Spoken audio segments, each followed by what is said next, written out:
Pastor Kevin Young. Welcome. Thanks for having me here, Chris. You're welcome. You are on deck. My mom loves it the way I say that, apparently. You are on deck. It just flowed out of the idea. Kevin, today's the first day that we're meeting, and I'm very excited and intrigued about this conversation because, well, for a number of reasons. One, the majority of the episodes that we've done thus far have been with our crew or some of our clients. And so from a subject matter perspective, this is the first episode where we're going to be veering out into some new territory. So I'm really excited about that. So yeah, it should be interesting. I'll try not to be too churchy. Hey. In fact, I heard you say the word pastor, and I thought, wait, is he talking about me? Yes, I am talking about you. Now, again, as I said, we're just meeting today, and what has brought us together is my mom's, for lack of better terminology, life partner, Buck, is a friend of yours. That's right. And if we were to go back about two years ago on Easter, my wife and daughter and I were staying with my mom and Buck, and we attended a Sunday service. Did you really? Yes, at your previous church. So I have some experience in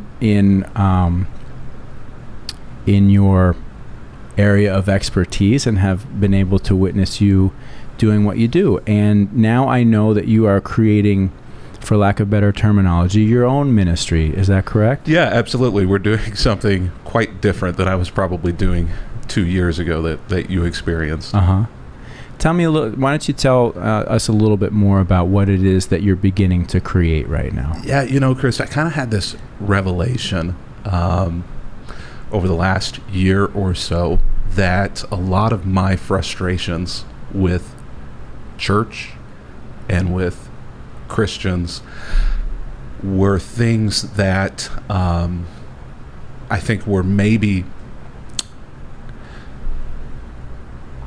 things that were maybe given by God. And as I started looking back into the Bible, frankly, what I noticed was the way a lot of us do church, the way I was doing church is it's not very biblical. And so kind of in COVID, had to reframe and rethink some things, and it sent me on this journey of really rethinking what church should be and what Christianity should be. And I ended up kind of discovering this thing that church is really more about sitting around the table like this, talking with friends, eating with people, sharing life together, than it is an hour on Sunday sitting in a pew listening to some guy in a collar yell at you. Right. Well, it's I think there's is the word kismet, is it a Hebrew word? The word kismet, there's it means sort of like magical or coincidental. And when I spent some time looking at your website and then watching some of your YouTube videos, I was immediately drawn to what you're just saying, which is there is a theme that you are communicating about celebration, about the importance of gathering together to eat food or to share a drink and to share that type of community, and that, according to what you're saying right now, is really the ideal environment to share the message of Christianity, the message from God, the story of the life of Jesus Christ. And I thought, well, that's so really cool that this conversation is going to happen now, because on every one of our episodes that I've recorded so far, it doesn't matter who I'm talking to, at some point in time, the conversation naturally steers towards this fundamental thing that we all share, different races, cultures, creeds, sexual orientation, doesn't matter, which is the joy and pleasure of gathering together as people over a meal and sharing that community, whether it's with family or friends. And I thought, well, that's really a nice entrance into our conversation here. Yeah, I think honestly it's something that we are wired within to do. You can't turn 2 pages in the Bible without tripping over, some sort of a feast or a festival, some sort of a party going on. Right. And if, I were to ask you, Chris, who are the most lively, excited, joyful people that you can think of, you're probably not going to say Christians, which to me is like, we've totally missed the whole point of life. Right. The way God created it, I think God created us to experience joy. And maybe it's because I was raised in the Midwest, with a grandma who loved to cook, but there is no more joyful place to me than a table filled with food. I want to continue on that. I'm going to pause just for a second and ask Greg. I've done this again. We've started with the air conditioners on. So, Greg, if you could please ask Donna to turn the ACs off, because we're getting, temperature-wise, we're fine, but we're getting blasted by a sound here. So this is how we roll. Sometimes I spill something on the table. Sometimes we got to take a little time out. So let's pick up on that theme, right? And so first off, I am a Christian. I was baptized Catholic. And so I would say that I still identify as Catholic, although I have a hard time really saying that because I'm not practicing. I believe in the Lord Jesus Christ, and I believe in the teachings to what I understand. But I'm very far. I'm removed from it to some degree. And so when you say perhaps people don't think Christians are the most fun people, I don't know yes or no, but I think what you're saying is that the message over the years has been communicated in such a way that it's taken the joy out of it for a lot of people. And I looked on your website, and one of the top things on the website is how many people have left the church over the years and how many continue to do so. And I would imagine from your perspective, that's something that is disheartening. Yeah, 65 million. 65 million people who once considered themselves practicing Christians in the United States no longer do. And now, each year, 2.7 million more walk away from the church every single year. When a lot of people hear that, I think that they think, or a lot of church people hear that, they think, well, they're walking away from God. I'm not so sure. Because as I began to have conversations with a lot of my friends who were strongly practicing Christians throughout their early years, college years, I realized that most of them had walked away from the church. And one of them said to me, I don't think I'll ever walk back into a church again unless it's for a funeral. And I just was shocked by that, because to me, this person had more faith than I did as a pastor. And so it really kind of reframed for me, I think, faith in God in this way. You don't have to go to church to be a person of faith. And then I thought, well, what good is church? What use is church? And then I realized we actually have translated that wrong. Church is not a building. Church is not a place. Church is not where you go to on Sunday morning. Actually, in the Bible, the word church simply means a group of people. Just a group of people. When we use the word church, we think of a building. When the Bible uses the word church, it just means a group of people.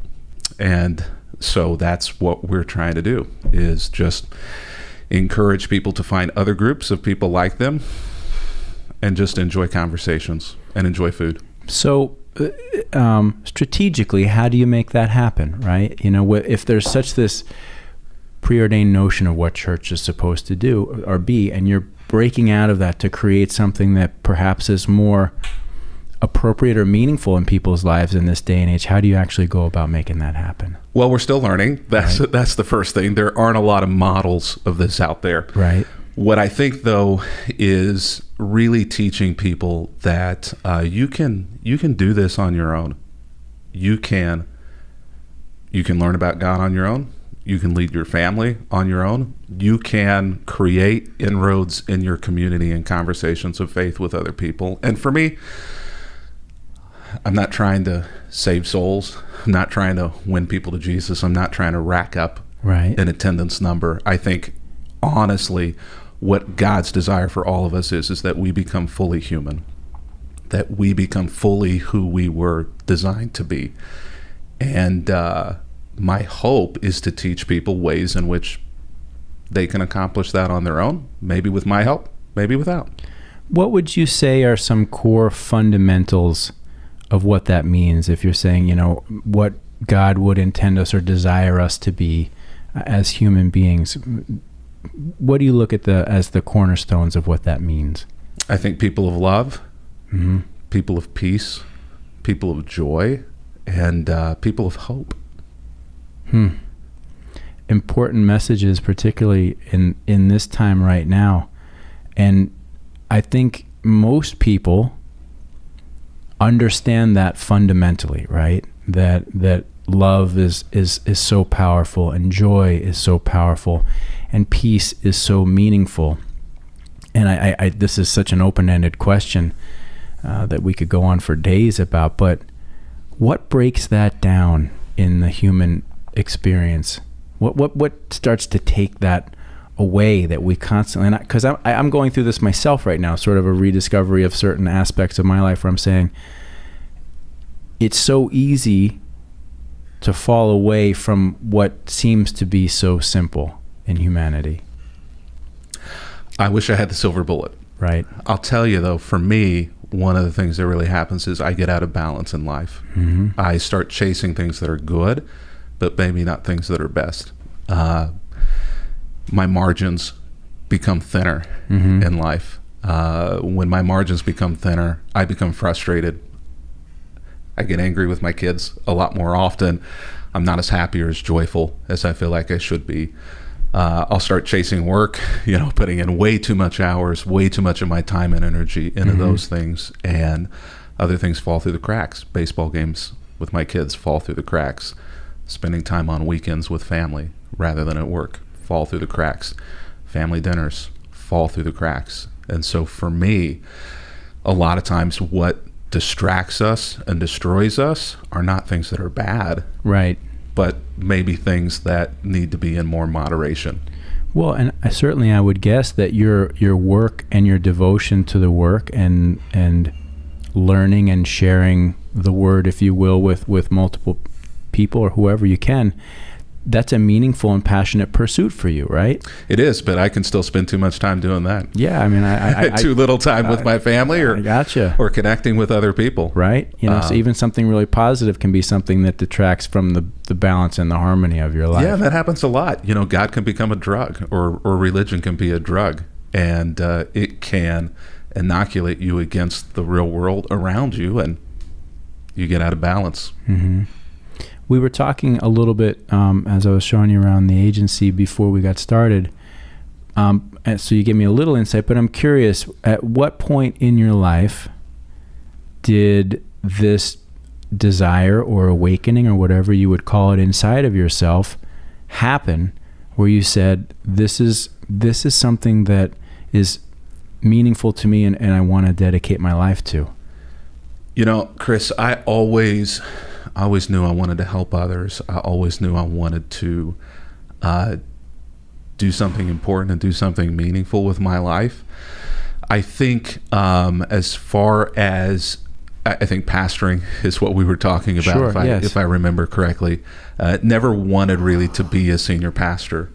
And so I actually ended up with a double major in college, theology and visual communications. Okay. And I ended up staying with that visual communications work and spent a couple of decades in churches doing audio, video, lighting, eventually website design and all those things. And what I realized, I think, Chris, was I was fearful of what it meant to be a pastor.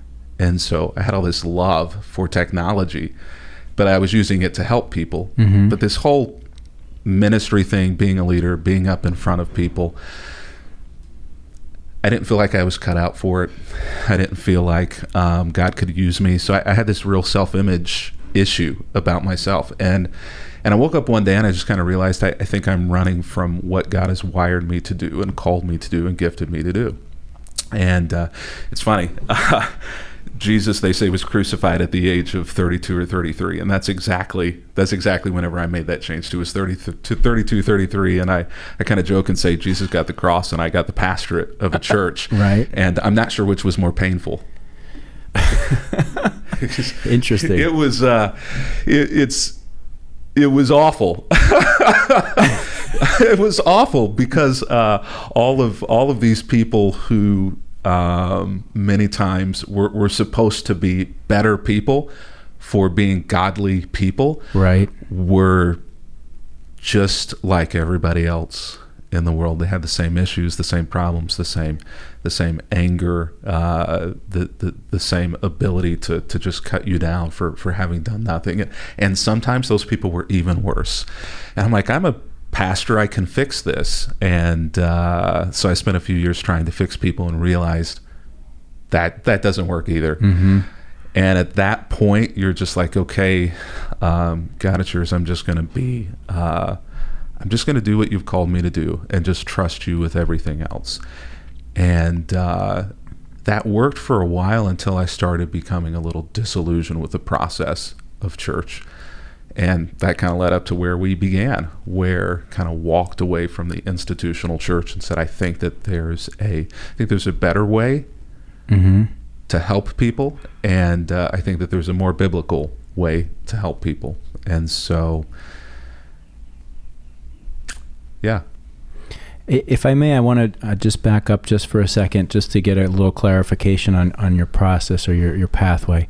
When you were young, was your family particularly involved with the church? Was there something that stimulated this for you so that when you went to college, you had a dual major of theology and the visual arts? Yeah, absolutely. I grew up in church. I was that kid running around the hallways that everyone's yelling about, stop running in church. You're not supposed to run in church. I don't know. I don't think God cares, but they cared. Right. My mom was a church secretary. Dad was a deacon in our independent, fundamental, Bible-believing Baptist church, which really just kind of meant don't do anything joyful. The Lord will strike you down. Yeah, I wasn't allowed to touch playing cards. I didn't. Oh gosh. I didn't go to a movie theater until I don't know. I think high school, and I felt guilty for doing it because you weren't supposed to go to movies. Now you could rent movies and watch them in your home, but that was different. But legalism is fraught with all kinds of inconsistencies. So right.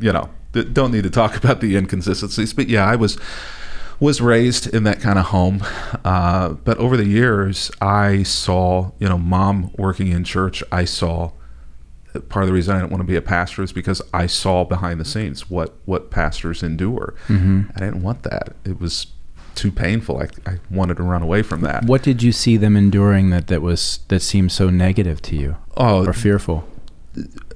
By and large, really great people who were not appreciated for what they did. Mm-hmm. Oftentimes were attacked and lied about. Imagine any workplace environment, right? Where you're working in customer service or working with people, and the church can be a lot the same as that. Mm-hmm. And it was disappointing, to me as a kid, and it still kind of is today in a lot of ways. And maybe that's why, in some ways, I'm trying to do something different. Does some of that disappointment, not in yourself, but perhaps I might use the wrong words, but from your congregation, if you will, is it because there's such high expectations amongst people who attend church and have their own desires to develop this side of their life? Do they have unrealistic expectations of what you're able to do, or is it that everybody has their predefined what it's supposed to be like, and if you don't meet that definition, then it's a struggle? Yeah, I think it's probably the second one, mm-hmm. Chris. In a lot of ways, too, I think everybody tends to know or think they know what God wants and how to do things correctly. I would never, most people would not show up in your place of work and tell you how to do your job. They don't have any idea mm-hmm. how to do your job and how to do it well. In a church, everybody kind of feels like they know how to do it, right. How to do it well. And I think in some small ways, they like to play God in a little bit. Mm-hmm. And I think that's what makes it difficult. But, the truth of the matter is people are messy. Lives are messy. I mean, you're dealing with people who are going through medical issues all the time. You're dealing with people who are going through relationship and divorce issues all the time. You're going through, you're working with people who are struggling with depression and loneliness, who are trying to parent their kids well Sometimes those kids are 5 years old. Sometimes those kids are 50 years old. And so whenever you come into the church, you're not just coming there to learn about God. You're coming there in order to do life together, and doing life together means there has to be some level of vulnerability. And I think when church works well, it's when everybody is able to be vulnerable with what they're struggling with and just say, here's who I am. This is me. Accept me for who I am and where I am, and let's just do life together. But if church is wired to where you've got to show up and put on the face and kind of pretend that everything's okay and set all those things aside in order to do this for an hour, it's not going to work well. It's interesting that you say that. Vulnerability is something that most people have difficulty with, myself. I think we all do, But I find that in almost any situation, whether it's with yourself or with your wife or spouse or whoever, or friends, when you allow yourself to be most vulnerable around people that you care about, it seems to be the environment that creates almost the most pleasure and joy, right?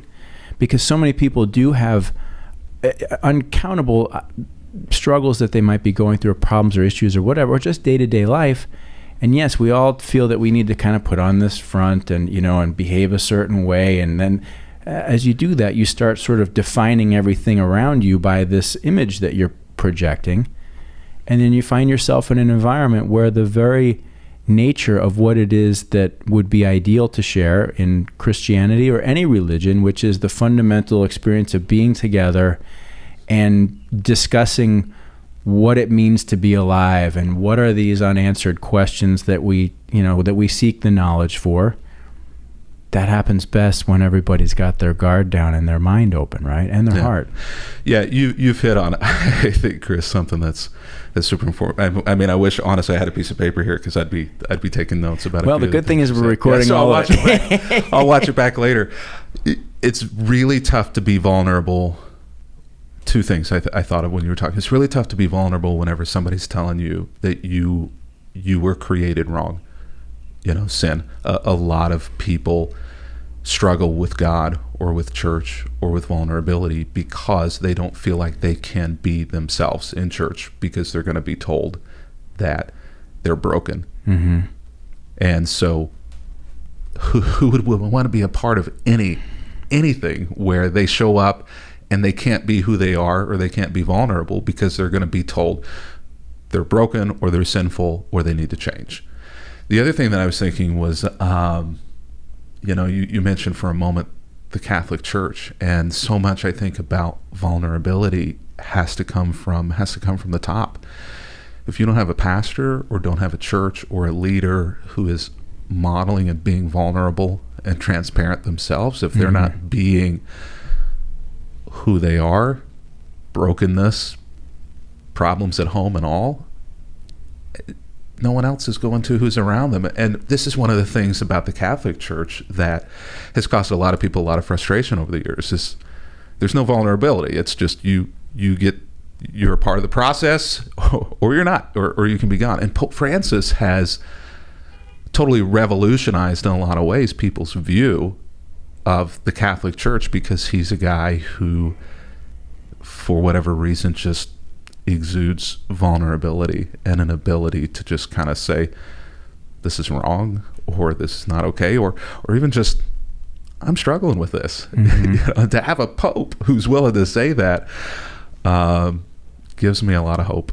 I find his papacy, if you will, and I don't follow it tremendously, but to be more hopeful just in the sense that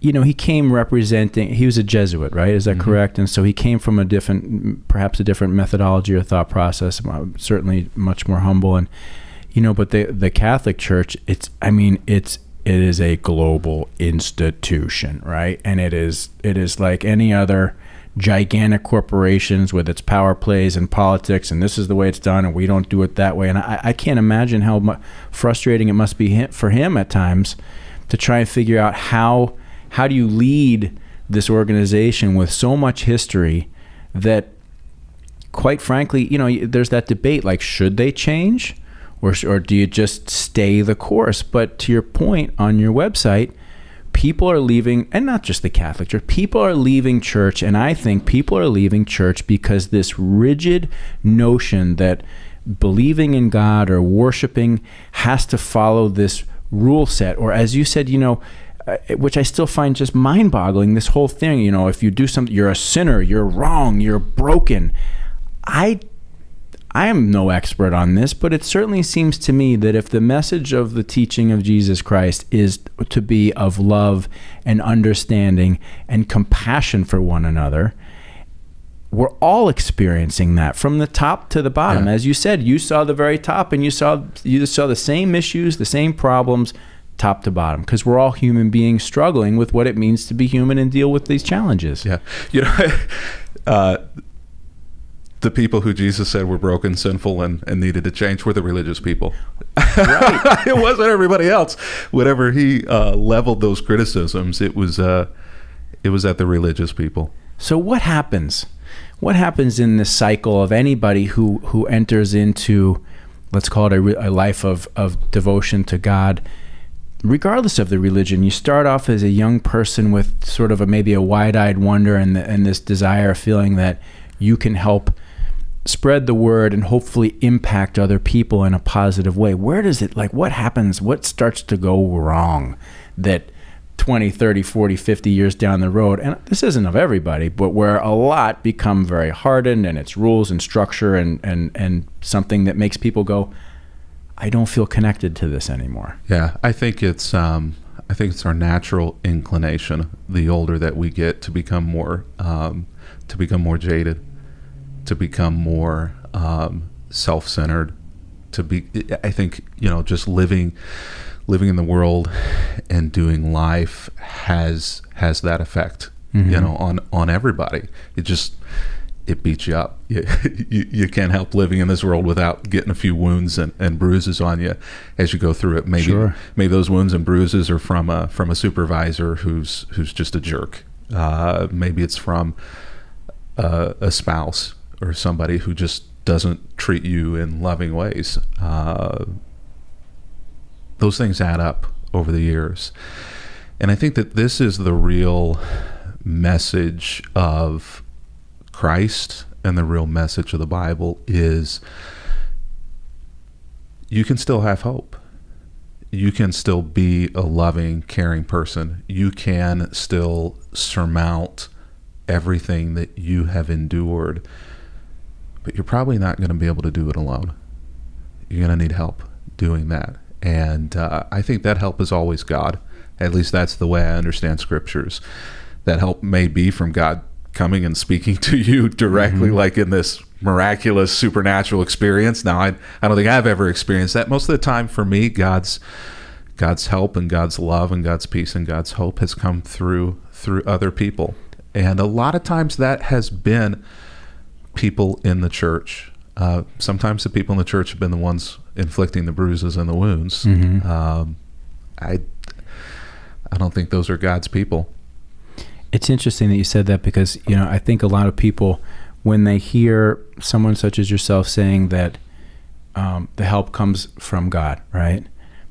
I know even myself, I think, well, I mean, I know I've and I don't pray a lot, but at times I do, and I hopefully try to be thankful during that period of time. But it's not as if you spend that time in quiet reflection that all of a sudden this message comes to you right in that moment. Maybe it does.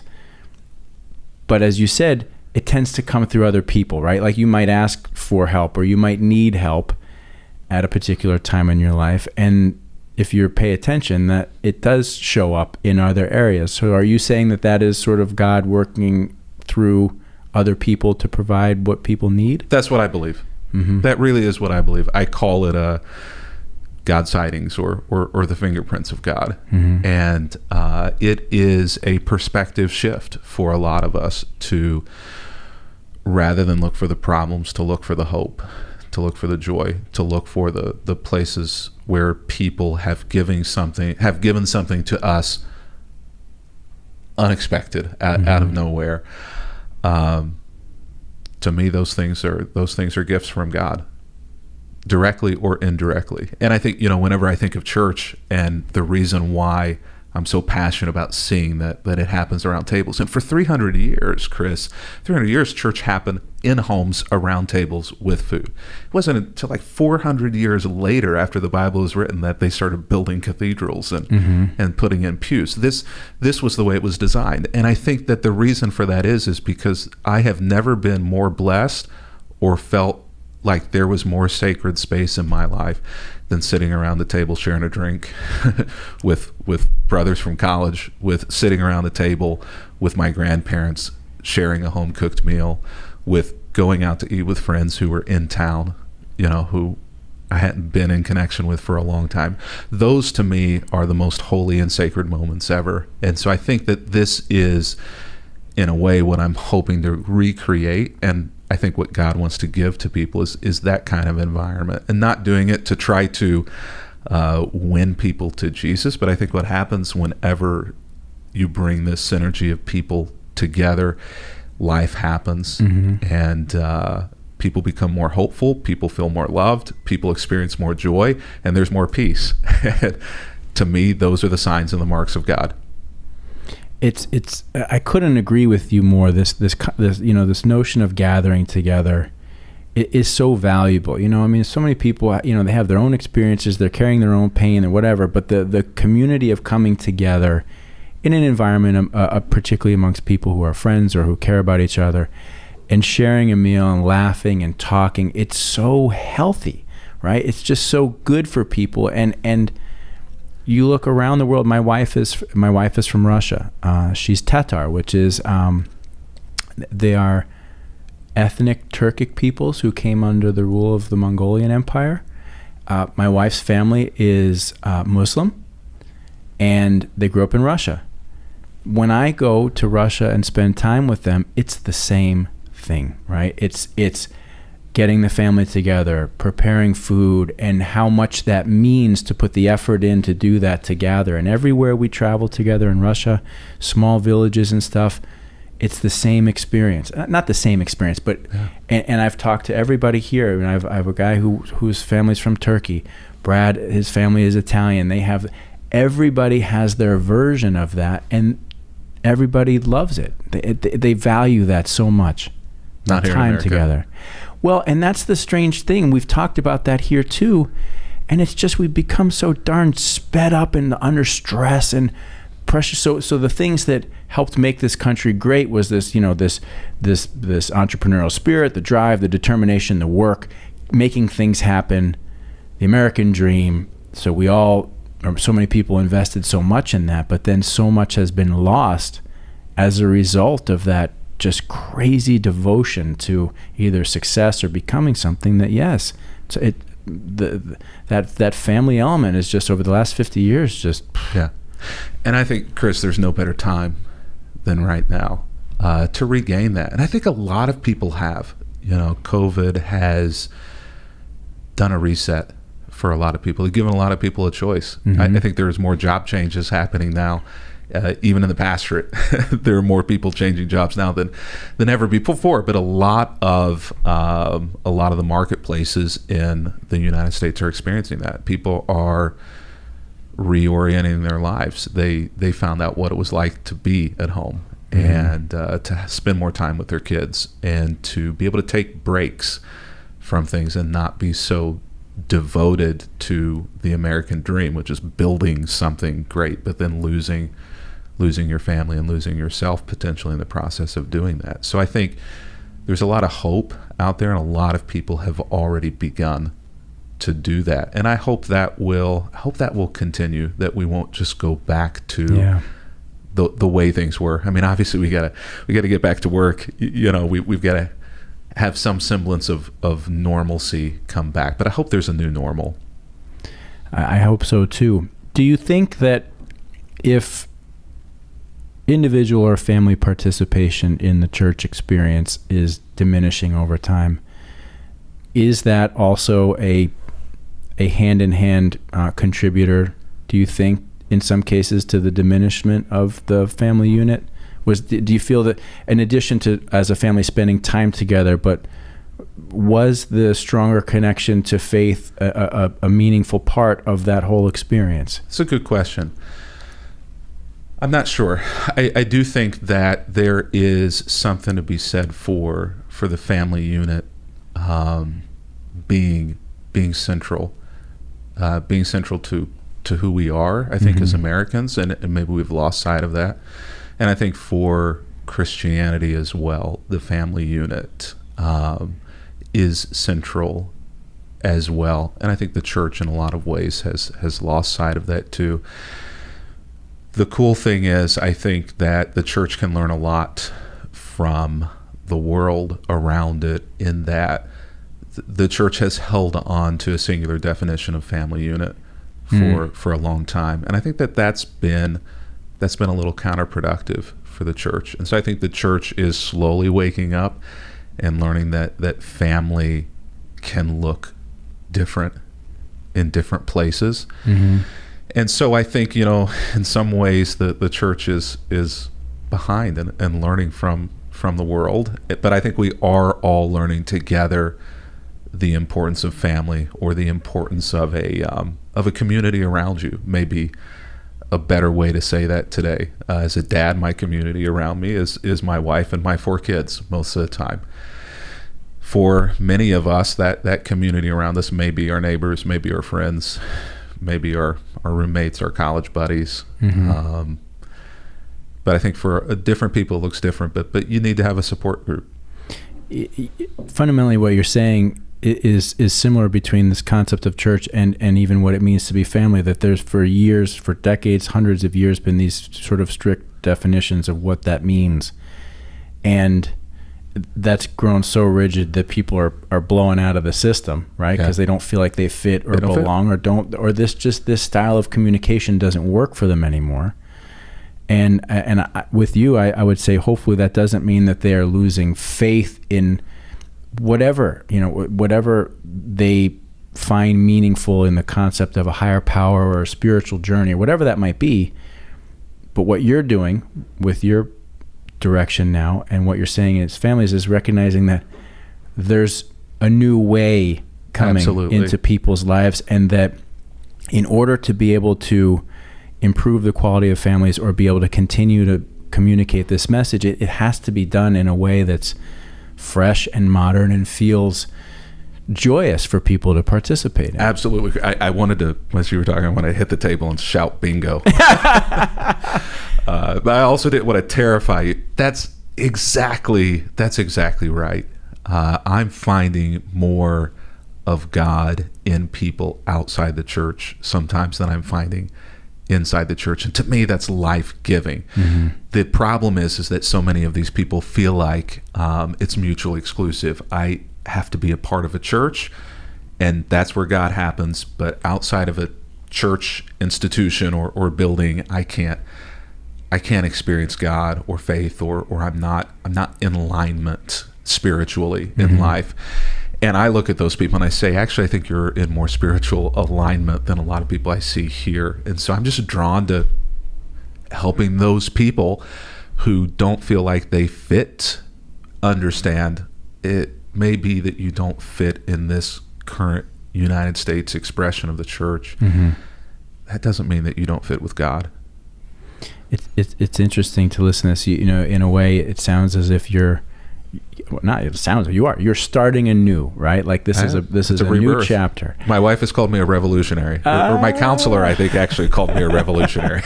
Well, great. That's fantastic, because I don't know if that's a good thing or a bad thing, because a lot of revolutionaries, they die. You're not Che Guevara, But I want to take this moment from this moment in time and actually hit the reverse button and back up to when you first began, right? I'm curious to hear some perspective and stories of what it was like when you said, okay, I'm working in sound and AV and video production, all stuff in churches.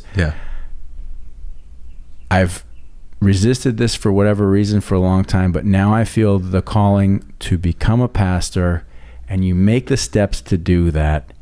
And I can only imagine that must have been terrifying. Yeah, it was. Joyous, humiliating, and hysterical. Yeah, I was dumb. I was young. I was dumb. I think I needed a lot of those experiences, though. Sometimes you just have to have those moments where you mess up. You learn through your mistakes. Sure. And I had a lot of them. I didn't know what I was doing. I tried to pretend like I knew what I was doing, but people were very gracious, and I don't know. I was trying to think of any crazy stories. None of them come to mind, but I think that's because I've tried to forget all of those moments. And we've all had them, right? When you're in a new job and you're trying to impress people, sure, and not let others know that you're sweating it. Yep. You don't totally know what you're doing, but you got a lot of enthusiasm, you have a lot of passion, you feel like you've prepared yourself, and you find yourself in these very interesting environments doing what you do. Is that the case for you? I would imagine. I'm juxtaposing to my own career and thinking of presentations that I've made in crazy places and dealerships and all this stuff, and it's not the same thing, but it's still getting up in front of a group of people and sharing something with them that you hope they respond to favorably. Yeah, there is not a lot of difference between creating a website or a video and preaching a sermon. I mean, it's a real short. You're trying to get people to buy into an idea, or trying to get them to understand the value of something that you're trying to do. And in a lot of ways, it kind of became a little counterproductive for me, honestly, Chris, because it was a little like selling Jesus, and I felt a little like a salesperson. Right. Because of my background in communications, I knew kind of what I needed to say, or how I needed to say it, or how to effectively use a pause in a moment, or when to raise the voice inflection, do all of that. And I had to kind of do a gut check and say, this isn't an opportunity to manipulate people. This is an opportunity to just simply be yourself, and not be polished, and not be perfect, and just go to what you believe and share that story. And from there, it's God's work. But that can only come with time and maturity and experience, right? I don't know that I'm mature. Hopefully that day will come where no, you are exactly right. But because you're talking about you're talking about what are fundamentally the skills and craft of your trade to some degree, right? The ability to have an idea and or a message that it is that you want to convey. What's the best way to convey it, right? Right. And at the same time, to do it in a way that's as authentic as possible. But when you're first starting off, aren't you kind of going for the win a little bit? You know, are, right? Yeah. And there's nothing wrong with that, because that's part of the process, right? Exactly. And the cool thing is, Chris, I say God gets blamed for a lot of things he didn't do. I don't know. Something something good happens in someone's life. Well, God did that for me. That was God's work. Well, I don't know. It might have just been that you made a really good decision there. Mm-hmm. It might not have been God. But I do think, even the fact that I was so interested in communications and those things before I ended up in the pastorate was a bit of a gift to me, because in those days the church wasn't using technology at all. They were like two separate fields. But just about the time that I got into the pastorate was also just about the time that video and audio and websites and all these things, the church kind of realized instead of avoiding these things, we should actually be using these things. Right. And so I don't know that I ever would have been able to be effective as a pastor without having all of that background. For me, it was like a huge gift to be able to have that other discipline as a background. And I say that God gave that to me, that was a gift, but maybe it was also just good timing as well. But it has definitely. I find on many days that I'm more of a tech guy in my role as pastor than I am a counselor. But for me, it's, as you said, it's all just a part of the tool set that's necessary, as you mature, to do whatever it is that needs to be done to help people become, like I said earlier, to become more human, to become better individuals and better people. And for me, obviously, clearly, I believe that happens best in a relationship with God and with Jesus, with some sort of deep spirituality. And so for me, I want to help people become better. And I think people of faith should be the best well-rounded, loving, peaceful, joyful, hopeful people on the planet. And if not, then something's wrong in the matrix somewhere. Right. Yeah, I would agree with that. I'm curious, to you, fundamentally,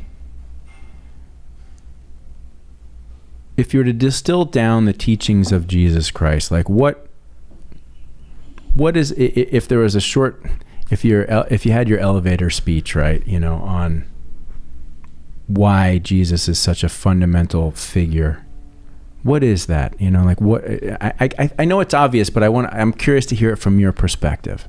For me, the first thing that popped into my mind is love one another as I've loved you. Jesus showed a radical kind of love that loved one another, that loved other people. Oftentimes it's like, love your neighbor as yourself. Some people just love themselves. Lots of people say, well, okay, love other people, like you want to be loved. And Jesus says, no, none of those standards are high enough. Let me show you as God. Let me show you what love really looks like, and love people like that. Do your best to love people like that. And if you read the Bible, Jesus was, all right, we're back to the table. Jesus was having meals with the way the Bible describes it as prostitutes and sinners and thieves and people who were not on even just the lowest rung of the ladder, but were not even on a rung of the ladder. And Jesus is sharing meals with them all the time, which in the first century, you have a meal with somebody, it means you are validating who they are. You wouldn't ever sit down at a table with somebody unless you were willing to validate and accept who they are. And so Jesus having meals with all of these people so angers the religious people, so angers the community, that if you read it closely enough, it's one of the primary reasons why they crucify him, because he had what would be called table fellowship with other people. To me, that's Jesus showing a radical kind of love that we need to be showing for others as well. That's why it gets so under my skin whenever the church takes on the LGBTQI issue. It's why it so gets under my skin whenever the church aligns itself with a certain politic or with a certain president, and in order to exclude other people. So why it so gets under my skin whenever somebody says to me, I don't think I can ever go to church again. They just didn't accept me. It makes me angry, because this is not at all the life that Jesus modeled. And to me, that's to love other people the way I have shown you how to love other people. And so if you're not loving people that way, I don't know who you're looking to, but you're not looking at Jesus. Right. It's the biggest disappointment, I know for myself, and I would imagine for millions of people, is this total Jesus worship, right? Yet this total disassociation and rejection of who he truly was as a human being and what he stood for. They are so diametrically opposed. That's why people are so sick of religion. Yeah, because, me too. Yeah, me too. It's just like they can't see. There's no connection to what it really meant. And particularly now, this world that we live in with the 24-hour news cycle and social media and divisive politics, and everybody's against each other, if there was ever a time for him to come back down and say, hey, let me show you how this is supposed to be, now's probably a good time. Now, I don't know. It does seem like it, yeah. But it's really a shame to see what's happening with people. And this, and I think it's so much as just pain and fear that builds up and manifests itself in people in such negative ways, But you've got these huge structured religions that have nothing to do with what he came to teach us. Yeah, it breaks my heart. Yeah, it's a sad thing. And it hurts other people.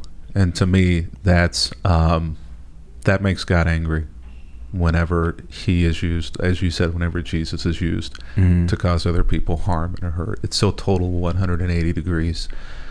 I just feel like he's going to come back down with a whip in his hands. If he shows back up again, I think he's going to show up with a whip in his hands. And I don't want to be a part of anything that Jesus is going to take a whip to. Yeah, that's not the Jesus we want to see, that right? That fear thing, though, is so true. You know, you've said it a couple of times that it's fear, and I think you're exactly right. Whenever we are afraid of something, we try to control it, and I think a lot of people try to control Jesus out of fear. Well, because people try to control a lot as a result of fear, you know. But fundamentally, and I am a Christian, but I don't profess to say that Christianity is the only way. Clearly there's multiple ways for multiple millions of people, if not billions of people around the world. But fundamentally, I think for people that are seeking goodness, right, there is, for a lot of people, this notion that, okay, there is some sort of afterlife that we don't fully understand, right. maybe bits and pieces, either been what's been told to us, or for some people who might feel that they are more enlightened, maybe they've had multiple lifetimes and they have, a little bit of a sense of this. But there, in my belief, there is some sort of great spiritual entity or universe or whatever it is that we're all trying to figure out, or perhaps get back to. We're all on different journeys at different stages in our development.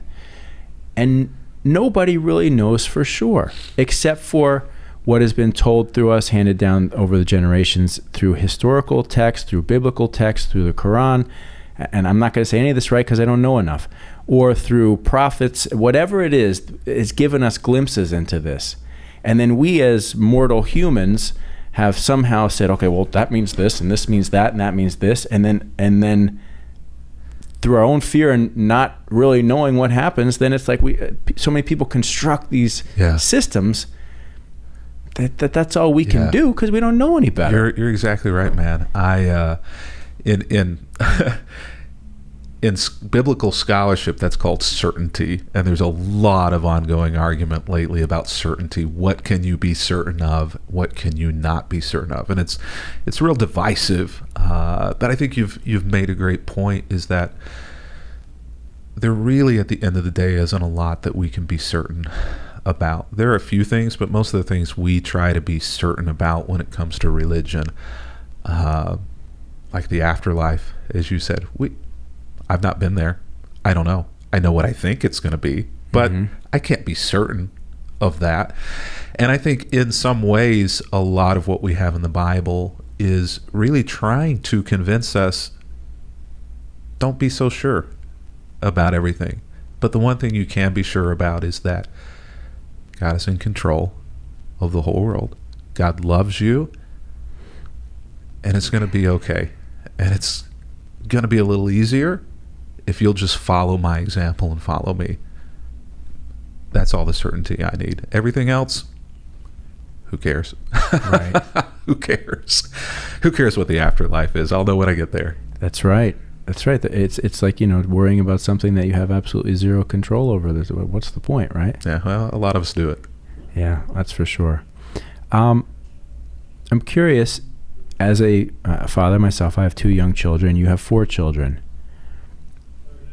As men who are parents and fathers, not to suggest that because we're men with wives that that's the only way, but as men in our family units, this is our opportunity to share and teach, right, the ways of the world or whatever we believe. How do you instill some of this stuff in your children, and how do they respond? Pastor Kevin. I'm still learning. Right. As a pastor, I have a whole lot of influence over my kids, but I don't have a lot of influence over what they believe. Right. In fact, the real danger for me is that I will teach one thing but live something else. Like I'll say be loving, be hopeful, be joyful, be peaceful, and I'll be the most angry, self-centered, unloving, worthless piece of crap. I don't know if I can say that. You can say whatever you want. In the house, well, in that case, I'll take the filter. Yeah, we've off. got no filter in this room.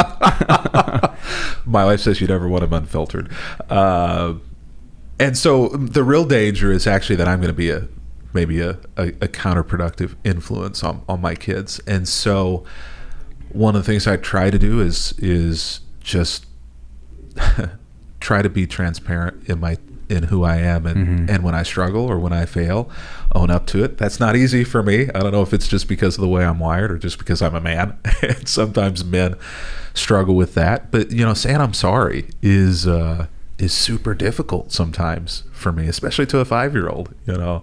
It's especially hard to a middle schooler to say I'm sorry, because they'll hold on to that. Oh yeah, right. They'll hold on to that. But you know what? Surrounding them with other people who are good influences has been important. And a lot of times we try to do that with friends. We try to control like who their friends are, and that doesn't work really in my experience. They're going to choose who they want as friends. I may be able to have a little bit of influence over that, but not much in the long run. What I try to do is to give them other great examples of adults in their world who I have a lot of confidence in. And those people in a lot of ways do as much or more of the spiritual parenting of my kids as I do. And so it becomes a little bit more of a reinforcing, whenever they see other people who believe the same things and act the same way, then it's really helpful. I'll tell you the other thing that I noticed, Chris, over the last few months was that I'm teaching and preaching this table idea that everything spiritual, family, relationally happens best around food at tables. I realized we didn't have a table in our house. Like, well, okay, this is this is a little hypocritical. That's hysterical. But I've been chasing this table thing because I saw it in the Bible and I saw it in my own family history, my family of origin. And then I was like, I'm a complete and utter failure as a father. I've completely overlooked like the impact of my own family of what I'm teaching. And so we were eating in front of the TV, or we had these stools around a bar stool counter. So and so you know what? So like I can fix this. This I can do. I may not be able to like teach Ecclesiastes or Leviticus to my kids, but I can model something else to them. And so I went to a wood shop and I bought like an insane amount of way too expensive wood, because in Jupiter where I live, everything's like insanely expensive. But I bought great wood. And I brought it home and I dug out all the power tools and stuff. And over the last 3 weeks, I've been building a family table. And in fact, I was kind of grumbling this morning. I'm like, I really want to work on these benches. I don't know when I want to go do this podcast. So I'm like in the throes of building this thing for the family. And the kids are away at camp for 2 weeks. And when they come home in 8 days, there will be a table and benches that will seat our family and 2 more, because I always hope that there are going to be more people around our table than just our family. Is fucking hysterical. That is the funniest thing I've heard in a long time. And so, yeah, like I built this thing with my own hands. And it's like a mess. Don't look too closely at it. But I'm like, this is going to be mine. And this is going to be ours. And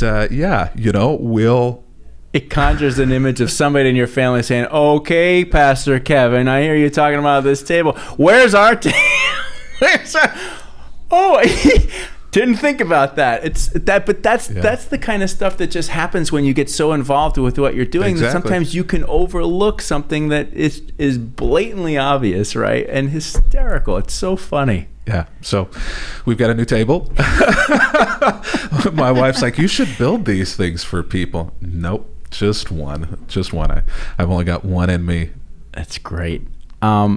I keep having, more questions, right? So I'm thinking about what you're saying, and I'm wondering if when you were debate, and because you're saying it essentially now as well too, when you were making the decision, okay, do I move in to be a pastor, was some of the fear the realization that you'd have to walk the walk? Yeah, I'm a mess.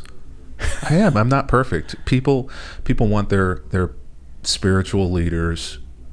Maybe they want all their leaders. I don't know. But the only area that I'm really an expert in is spiritual leadership. People want their spiritual leaders to be perfect, and that wasn't me. I know my baggage. I know my mess, and I'm just not the type of guy who wants to tell somebody else what to do if I'm not. If I'm not, you don't want to be a hypocrite. Like that's fundamentally. I go through that as well too, where it's like, this as a leader, you realize that you're responsible and that you have to carry yourself in a certain way and conduct yourself a certain way. And I think as men, we're sort of taught that, whatever you grew up in, there was always these leaders that existed, right? Vince Lombardi or whoever it may be. And that's just the first thing that comes to my mind because my dad from years ago. But you get this sense in your mind that there are these men or women, if it doesn't matter, but I'm just using this in the context here, that they are walking the walk 100% of the time. And I think that we would find that those people don't have it all figured out either. Well, I was thinking when you said that, now I don't know about Lombardi, but oftentimes whenever I have somebody who is like a giant, whether it's a spiritual giant or a leadership guru or someone who, I have a lot of respect for, 10 years later, someone will write a biography of them that just totally like shows the story you didn't know about. Sure. In fact, the latest book I picked up was about Washington, George Washington. It was kind of the same thing. It was like the father of our country, but you really didn't know all of these other things about him. I didn't want to be that guy. I didn't want to be that pastor. I didn't want to be that person who people looked up to, and then if I were to say the wrong word or drink the wrong drink or vote in the wrong way for, people like just... And I finally realized, Chris, I don't want people following me. And I think that any pastor, any church that sets up that model, it's the wrong model. They should be looking at Jesus. And so I'm like, that was what gave me in a lot of ways the freedom to be who I was, but to also be a leader in spiritual things, is to say, you can mirror and do what I do, but at the end of the day, you really just need to be looking at Jesus, not at me. And I've kind of modeled that too around our family as well. As a dad, I think you started the question with as a dad with kids. I don't know that I want my kids looking to my example. I want them to have a greater example, a better example than me. And so I say, look at your mom. Well, and look to Jesus, but she's probably about as close to Jesus as I hope you're watching. No. But in a lot of ways too, that has freed me up to be an alongside-er with people, and to be an alongside with my kids. Not necessarily my friend. I know I still have a father. I still have a leadership role. Every mother has a leadership role. You've got to lead by example, and yada yada yada, all of those things. But at the end of the day, I really want my kids to be better than me in a lot of different ways.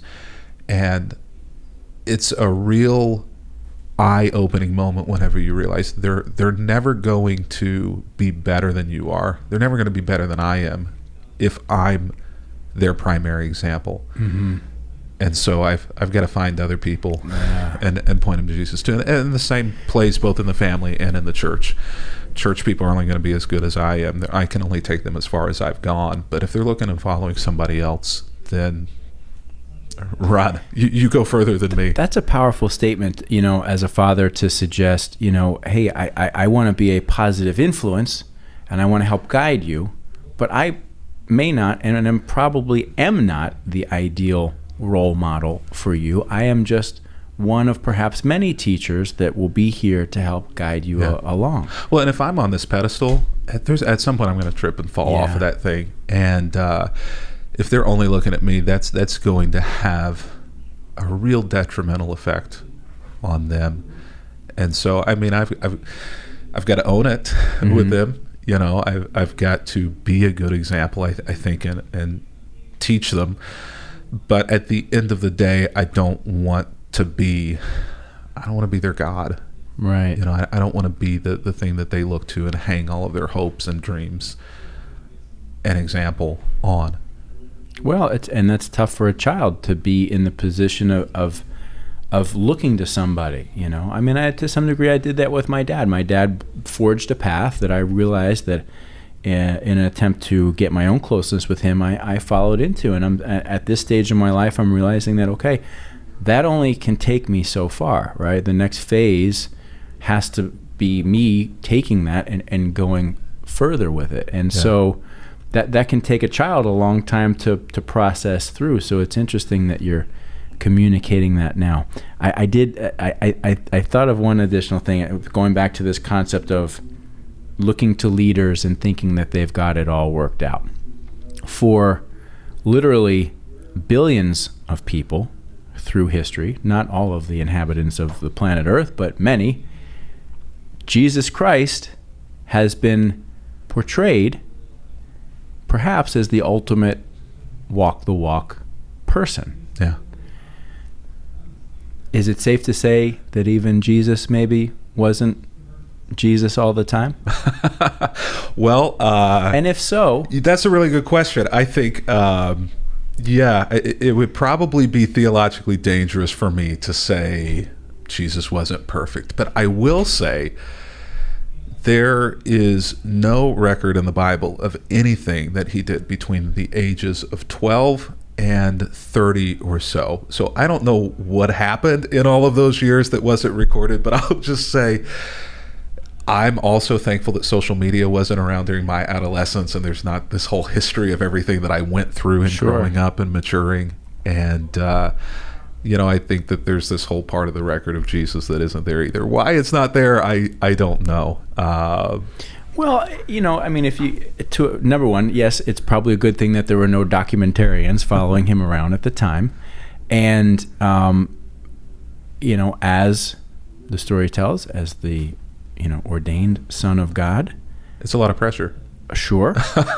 I mean, my dad was tough, but imagine. Yeah. And at what age? Did he always know it? Did he not? I don't think he always did. And so in order to get to a point at 32, 33, where he is now Jesus Christ, sitting and communing with prostitutes and thieves, and it would suggest a pathway to there that led him through all kinds of different experiences, and there could have been ups and downs, and I guess there had to be. We don't know it, but I guess what I'm saying is maybe everybody should take faith in, and this is me saying because I'm not a pastor, so I get to say this, is I'm sure Jesus was human too in ways that absolutely. I mean, we can give ourselves a little slack sometimes for not being perfect and not always walking the walk, because it's okay sometimes to not be okay. Absolutely. I mean, I think theologically the church in general kind of understands Jesus to be 100% God.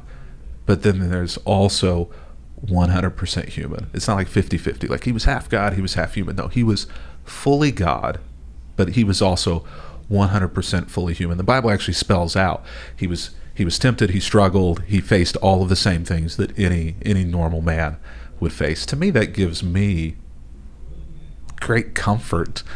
In fact, when you jump into the story of Jesus, when it picks back up the story in around the age of 30 or so, his brothers and sisters, his family, they really won't have anything to do with this ministry. They essentially kind of reject him and say he's crazy. We don't know or understand who this guy is, but he may be insane. There may be like a mental illness or something that's going on here. Something needs to be done about him. And I think we all can relate to this idea of not having the support sometimes of the people that we love. They may see you, they may see me for who we were in our 20s. Some of the things that we did there, and it's like, I'm not that person.